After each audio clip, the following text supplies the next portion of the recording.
안녕하십니까. 신의균의 국방TV 데일리 디펜스입니다.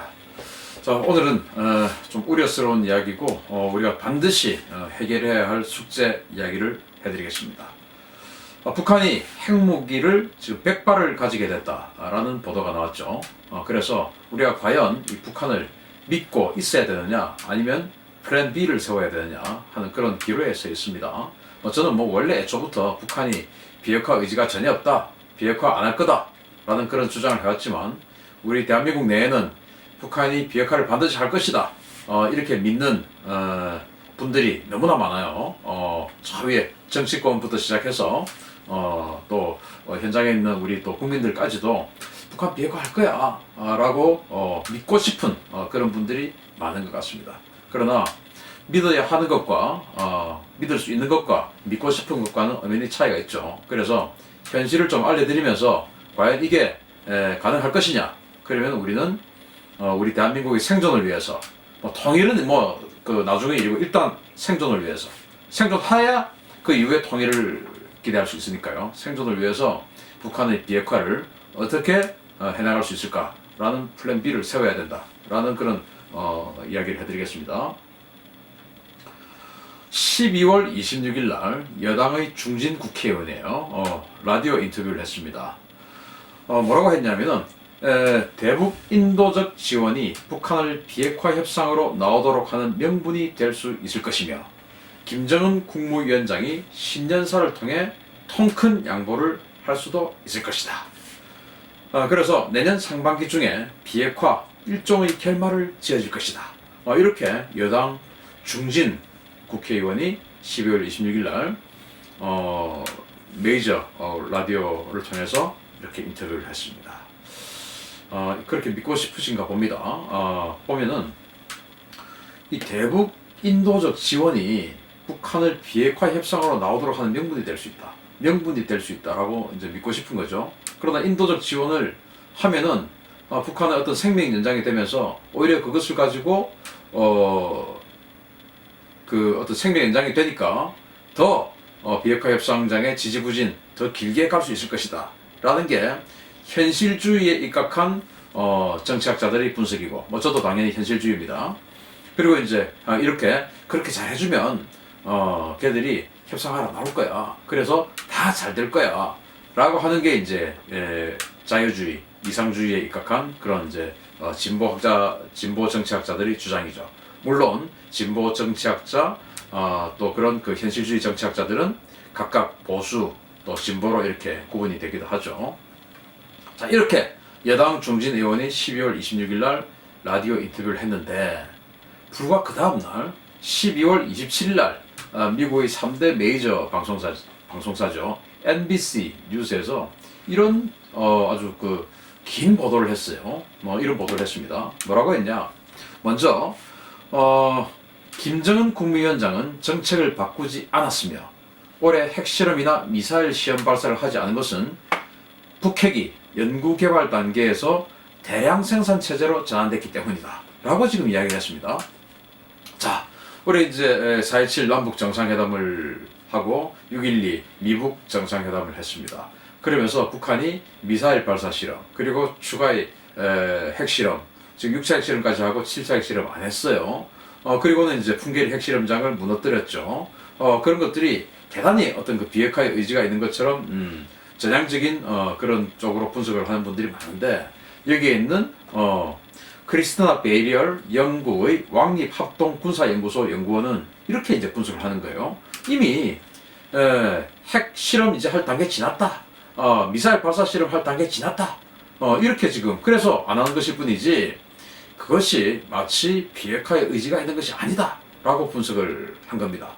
제가 그동안 방송에서 수도 없이 이렇게 지금 저도 주장을 했었죠.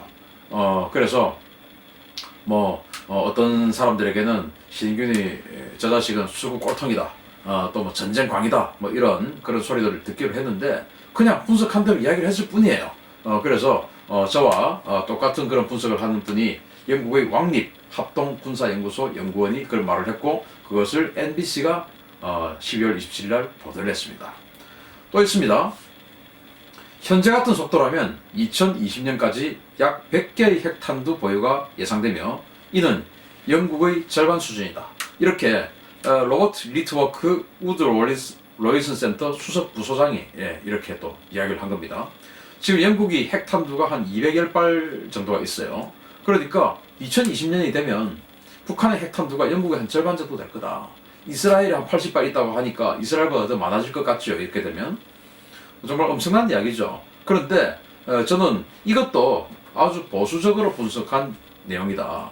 저는 지금 이미 한 60여 발 정도, 최소 60여 발, 많으면 한 80발까지 가지고 있고 2020년이 되면 100발을 훌쩍 넘길 것이다 라고 저는 생각을 하는데 이분은 그나마 지금 좀 보수적으로 그렇게 좀 적게 평가를 하신 것 같아요. 그럼에도 불구하고 이 정도 핵탄두를 보유하게 될 것이다. 100개의 핵탄두를 보유하게 될 것이다 라고 분석을 했다는 것을 또 NBC에서 기획 시리즈로 연속해서 지금 또 다루었죠. 또 있습니다. MIT 공대 교수 비핀 나랑이라는 그 교수가 또 이렇게 이야기합니다. 한번 보시겠습니다. 트럼프 대통령은 김정은이 비핵화 의지가 없다는 것을 알고 있고 신경 쓰지 않는 것이다. 트럼프는 외교적 쇼를 하고 있고 김정은은 핵 증강을 하면서 당분간 외교적 절차를 빌미로 이러한 리얼리티 쇼를 계속할 동기가 있다. 원래 트럼프 대통령이 대통령 선거 유세 그 캠페인 기간 들어가기 직전까지 리얼리티 쇼 진행자였지 않습니까? 그래서 그런 리얼리티 쇼를 계속해서 자신의 정치적 입지 그리고 정치적 위상, 인기 이런 것들을 유지하는 그런 쇼를 하고 있는 것이다. 이미 트럼프 대통령은 비핵화 의지가 없다는 것을 알고 있다. 라고 아주 혹평을 한 것이죠. 즉 북한 비핵화 안 한다 그 말입니다. 종합하면. 그리고 이제 이러한 것들을 쭉 언급을 하면서 NBC에서 총평을 하길래 이렇게 총평했습니다. 김정은 정권은 핵무기가 침략에 대항하는 최선의 보험 정책이라고 믿고 있기 때문에 핵폭이 쉽지 않을 것이다. 이렇게 NBC는 종합 논평을 했습니다. 자, 우리 여당의 중진 국회의원이 하루 전날 우리가 대북 인도적 지원 많이 하고 뭐 이렇게 북한에다가 뭔가 지원 많이 하고 하면 그 김정은이 핵 포기를 하는 명분을 주어서 지금 김정은이 핵 포기할 명분이 없지 않느냐. 뭐 할아버지, 아버지 시대부터 그것을 유운처럼 지금 유운 정치인데 핵이 그것을 포기하려고 하면은 뭔가 명분을 줘야 되는데 대북 지원이 명분이다 이거예요. 그래서 그 명분을 가지고 북한 인민들에게 자 우리 한국으로부터 이 정도 받았으니까 우리 이제 핵무기 필요 없다. 이러해서 비핵화를 할 거다라고 이야기를 한 것이죠. 그 정도 명분을 줘야 될 것 같으면 도대체 얼마나 돈을 경제적 지원을 해줘야 될까요? 500조? 1000조? 제가 얼마 전에 동영상 올려드렸죠. 북한의 철도 사업을 하는데 114조 원 정도의 돈이 들어갈 것이다. 우리 돈 114조 원. 뭐 그런 그 연구 결과가 있다고 또 말씀을 드렸죠. 또 남북 경협 사업 한 240조 원 들 것이다. 뭐 그런 또 연구 결과가 나왔다고 또 말씀을 드렸죠. 이런 것들 다 합해서 그리고 김정은의 통치자금 지금 다 말라 있지 않습니까? 호위사령부 완전 성역처럼 존재해왔던 호위사령부까지 지금 이잡듯이 뒤지고 있습니다. 왜? 비리한 거 다 돈을 뺏어야 되니까 통치자금이 없는 겁니다. 그렇게 돈이 말라 있는데 통치자금 현찰 그 캐시도 좀 주고 그렇게 하려고 하면은 그런 철도 까는데 철도 하나의 사업에만 114조 원. 그럼 철도만 깔면 됩니까? 도로도 개설해야죠. 이런 북한 전 지역에 대한 사회 간접 자본을 확충해주고 그리고 이제 경협에 들어가고 이런 여러 가지를 하는데 500조 가지고 될까요? 우리 1년 한 해 예산이 그 500조 가까이 되는데 우리는 아무것도 하지 않고 공무원들 월급 10원도 받지 않고 뭐 국가에 아무것도 하지 않고 북한에만 돈을 다 주면 뭐 1년 만에 되겠지만 이것을 도대체 얼마나 할 수 있을까요? 그래서 그러한 여러 가지 때문에 MBC는 북한의 핵포기가 쉽지 않을 것이다 라고 했는데 우리 여당 중진 의원은 그렇게 해주면 핵포기 할 것이다 라는데 도대체 얼마라는 가격은 없습니다. 그냥 해주면 된다는 거예요. 얼마라는 가격은 없습니다. 좀 가격도 좀 이야기해 주시면 국민들이 판단을 하고 이해를 하는데 쉬울 텐데 그런 것도 없어요. 그게 자유주의자, 이상주의자들이 또 특징 중에 하나예요. 현실주의자들 딱딱 가격을 제시를 합니다. 저처럼. 그런데 자유주의, 이상주의자는 자유 좀 될 거야. 모든 게 잘 될 거야. 이제 그거죠. 자, 북한 비핵화 꿈 깨라 라는 말씀을 드리겠습니다. 테다스 카치폴이라고 미국 하버드대 사회학과 교수예요. 이 사람이 체제 붕괴 이론이라는 책을 썼습니다. 그게 보면 체제가 어떻게 붕괴되느냐, 이거 책 안 봐도 뻔한 이야기인데, 민중이 붕괴한다. 민중이 붕괴. 그리고 외부의 압력, 외부의 침략, 그리고 압력, 이런 것들로 인해서 붕괴한다. 이런 거예요. 지극히 당연한 이야기죠. 그래서 북한은 그 체제를 붕괴 당하지 않기 위해서 민중봉기, 즉 민중봉기를 막기 위해서 정보를 통제했죠. 정보를 통제하고 또 완전히 억압 통치를 했죠. 그런데 지금 북한이 휴대폰을, 물론 해외 인터넷하고는 연결이 안 되지만 어쨌든 자기네들끼리 소통할 수 있는 휴대폰을 지금 인구 2,400만 중에서 600만 대의 휴대폰이 지금 북한이 가지고 있습니다. 그러니까 이제 정보를 완전히 통제하는 것은 힘들어요. 그래서 이 억압 통치를 더 강하게 합니다. 그래서 북한은 지금 억압 통치를 훨씬 더 강하게 하는 그런 단계에 와 있거든요. 그리고 외부 압력에 대항하기 위해서 이 핵무기를 개발해서 외부 압력에 대항하겠다라는 것인데, 여기에서 외부 압력에 대항하는 하나의 축인 핵무기를 북한이 포기한다. 이거는 희망일 뿐이고 바람일 뿐이죠. 그래서 이러한 어떤 그 체제 붕괴 이론, 학술적 이론에 따라서라도 북한은 핵무기를 포기할 가능성이 없다라는 겁니다. 자, 그러면 북한이 그동안 어떤 그 신뢰성 있는 모습을 보여줘왔냐, 이런 것들을 한번 쭉 리스트를 한번 보겠습니다. 역사는 거짓말을 하지 않아요. 물론 이렇게 해온 사람들은 김일성, 김정일 이런 자기 아버지, 할아버지였지만 본인이 다 한 건 아니지만, 본인이 한 것도 좀 있지만 어쨌든 본인이 다 한 건 아니지만 어쨌든 그 기조를 어겨 나갈 수가 없습니다. 왜? 백두혈통이고 자기 할아버지의 인기, 또 아버지의 어떤 위상, 그것을 완전히 바꾸는 것은 정치 생명 걸어야 되고 자기의 목숨을 걸어야 되는 일이에요. 북한의 특성상. 그래서 어쨌든 그동안 북한이 핵무기를 가지고 어떤 약속과 어떤 약속 위반을 해왔는지, 뒤통수를 어떻게 쳐왔는지 역사를 한번 보겠습니다. 그 이전도 많은데 제일 먼저 얘기부터 하겠습니다. 1992년도에 한반도 비핵화 선언을 했죠. 우리 노태우 대통령도 한반도 비핵화 선언을 하면서 우리는 당시 주한미군이 가지고 있던 전술핵 무기도 다 철수하고 이제 이렇게 됐습니다. 그런데 불과 얼마 후에 북한은 1994년 1차 북핵 위기가 나왔는데, 이게 어떻게 해서 1차 북핵 위기가 됐습니까? 북한이 IAEA 탈퇴를 했어요. 사찰 거부를 했습니다.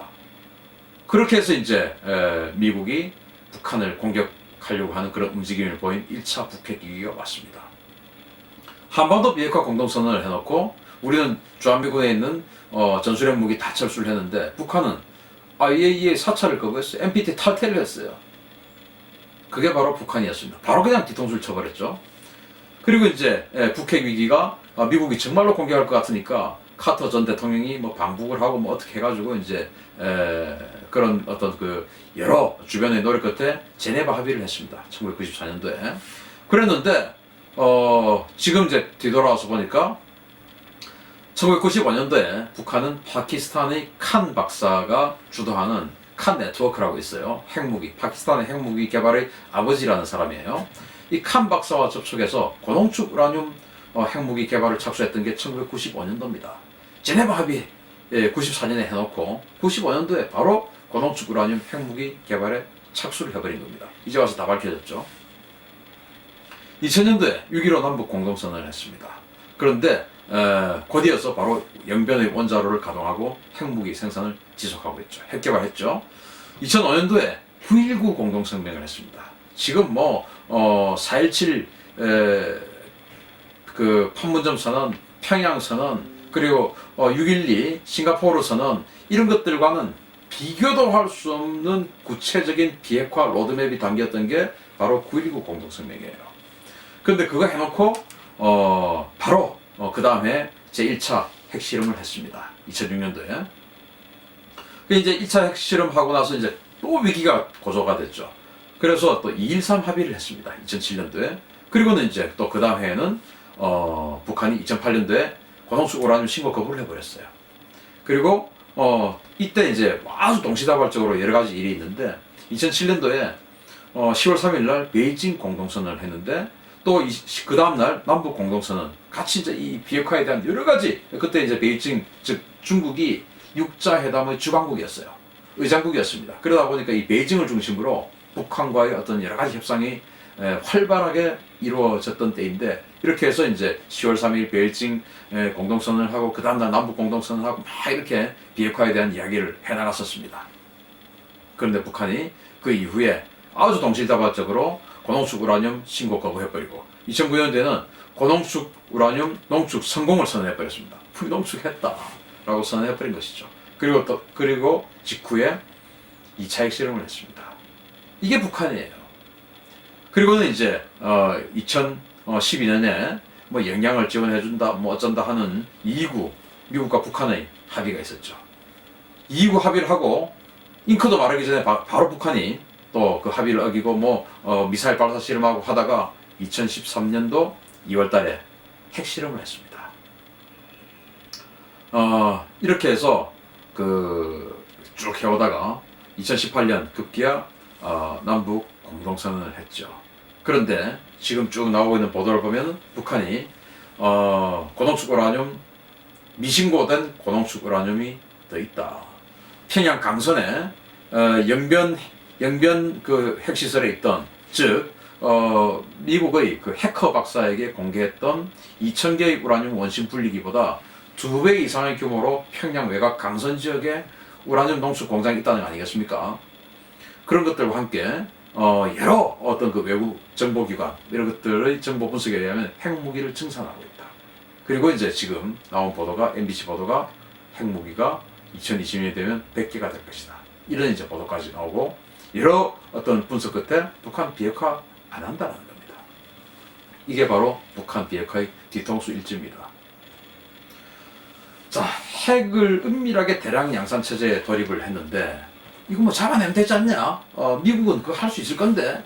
라고 생각할 수 있지만, 북한이 플루토늄 핵무기를 개발만 했던 것이 아니고, 아까 보여드렸듯이 1995년도부터 파키스탄의 칸 박사 팀과 접촉을 해가지고 고농축 우라늄 핵무기 개발을 쭉 병행적으로 해왔었기 때문에, 또 특히나 북한에 한 400만 톤 정도의 우라늄 광산이 있다는 거 아니겠습니까? 뭐 믿거나 말거나 아무도 지금 확인 안 되지만 어쨌든 북한 발표는 주장은 그래요.